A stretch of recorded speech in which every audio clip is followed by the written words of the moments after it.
One of the things that you were talking about during our pre-interview with our producer, Scott, is you were talking very passionately about fractals. Now, I thought you were referring to fractions, but you were talking about fractals, specifically the way fractals exist in trees, nature, or leaves. Now, I'm pretty sure you didn't drop acid before our call, but you're very passionate about fractals. Go off, King.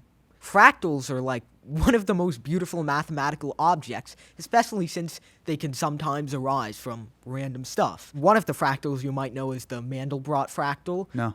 Okay. There are some pretty popular videos of just zooming into it on YouTube. Okay. Because the whole thing with a fractal is that it's infinite and has infinite complexity and it goes all the way down and all that stuff. And the thing is, it's generated by this really I can't say the word simple. This cool mathematical equation in complex analysis that when you take the zeros of it, it creates this set. The outline of the Mandelbrot set is all of the zeros of this function. And it's so weird how with most functions you expect it to be continuous, like, I don't know, a circle or a square or whatever, some regular shape, but not a fractal. And one other fascinating thing is the area of a fractal. How do you even define it? You might have heard of the coastline paradox. No. Does that ring a... God damn. What's the coastline paradox?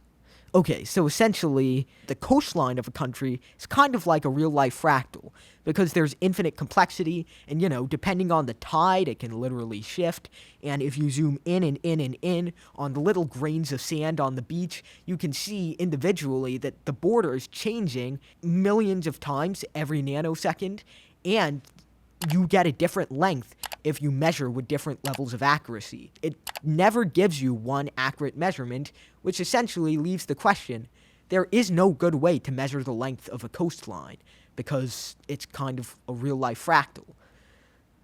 That's the coastline paradox. There is no well-defined measure of length on the coast. That is so brilliant, yet so confusing. I mean, yeah, most things in math are.